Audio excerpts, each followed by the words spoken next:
Waktu saya masih di Habib Bahar sering bilang, belajar sama satu Habib sama ukurannya belajar dengan 70 kiai. Betul nggak, Habib? Satu Habib, walaupun Habibnya jahlun, maksudnya bodoh, kata Habib Bahar, itu ukurannya perbandingannya amat 70 kiai yang alim. Itu ukurannya perbandingannya amat 70 kiai yang alim.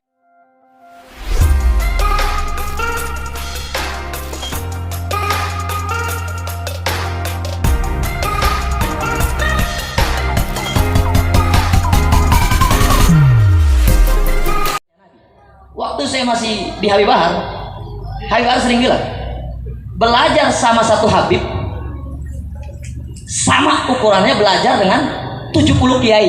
Betul nggak, Habib? Satu Habib, walaupun Habibnya jahlun, maksudnya bodoh, kata Habib Bahar, itu ukurannya perbandingannya amat 70 kiai yang alim. Itu ukurannya perbandingannya amat 70 kiai yang alim. Wow. Ini apa lagi nih? Ini apa lagi? Ini sudah keliru. Kemuliaan nasab ya dengan kemuliaan ilmu ya. Ini jangan dibandingkan. Ini enggak apple to apple ya. Kemuliaan nasab ada sendiri. Ya, mulia karena nasab. Ada mulia karena ilmu, ada sendiri. Jangan dibenturkan. Ini enggak apple to apple. Keliru ini. Dan hati-hati lo ya kalau membandingkan dengan kiai, karena kiai itu banyak yang seorang sayyid syarif yang mastur ya, banyak kiai yang memiliki silsilah nasab sambung sampai ke baginda Nabi Muhammad sallallahu alaihi wasallam. Kalau belajar kepada orang yang bodoh, yang dipelajari apanya? Yang diambil pelajaran itu apanya? Ya belajar itu kepada orang yang memiliki ilmu. Nah, orang yang memiliki ilmu itu disebut sebagai alim. Jamaknya ulama. Bodoh itu bahasa Arabnya jahil. Dulu ada sebuah zaman disebut zaman jahiliyah. Ya. Zaman kebodohan, zaman kesesatan, zaman kezaliman, zaman kegelapan. Ya, jahiliyah. Nah, salah satu contoh kehidupan di zaman jahiliyah itu diantaranya ya, salah satunya adalah mengubur bayi perempuan hidup-hidup, mengubur anak perempuan hidup-hidup.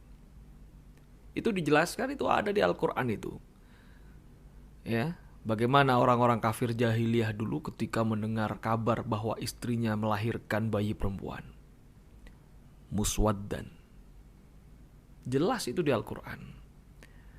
Makanya anak perempuan menurut mereka itu membawa sial, tidak membawa keberuntungan, tidak bisa meneruskan keturunan.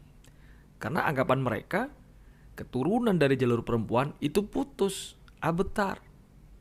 Makanya dikubur hidup-hidup. Gak suka punya anak perempuan.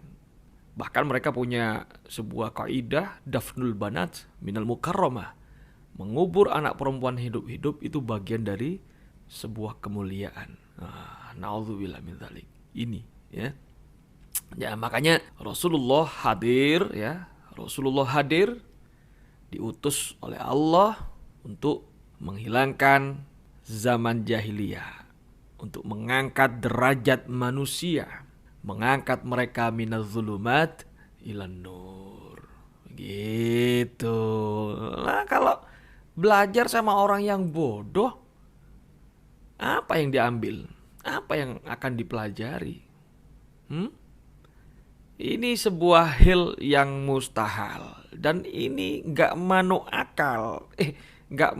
akal. Jadi yang seperti ini ya, ini jelas-jelas sebuah pembodohan. Ini orang-orang yang bodoh, yang awam, gak makin pinter, tapi makin sesat, makin bodoh.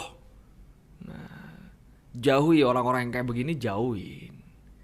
Islam itu sudah jelas, ajarannya sudah jelas, syariatnya sudah jelas, risalah yang dibawa oleh Rasulullah itu sudah jelas.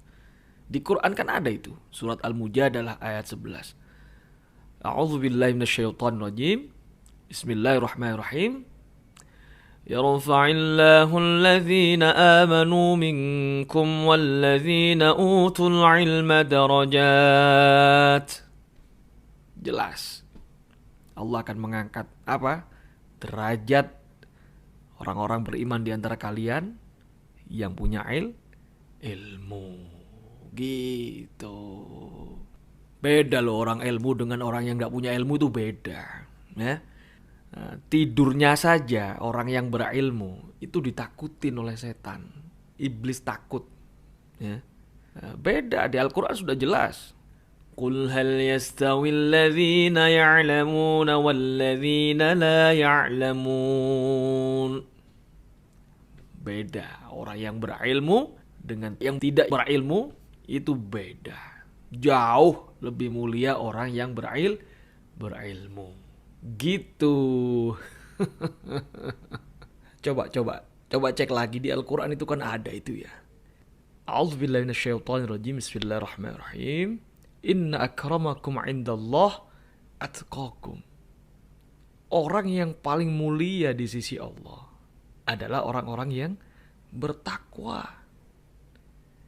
Nah, salah satu syarat bisa menjadi orang yang bertakwa adalah harus punya ilmu.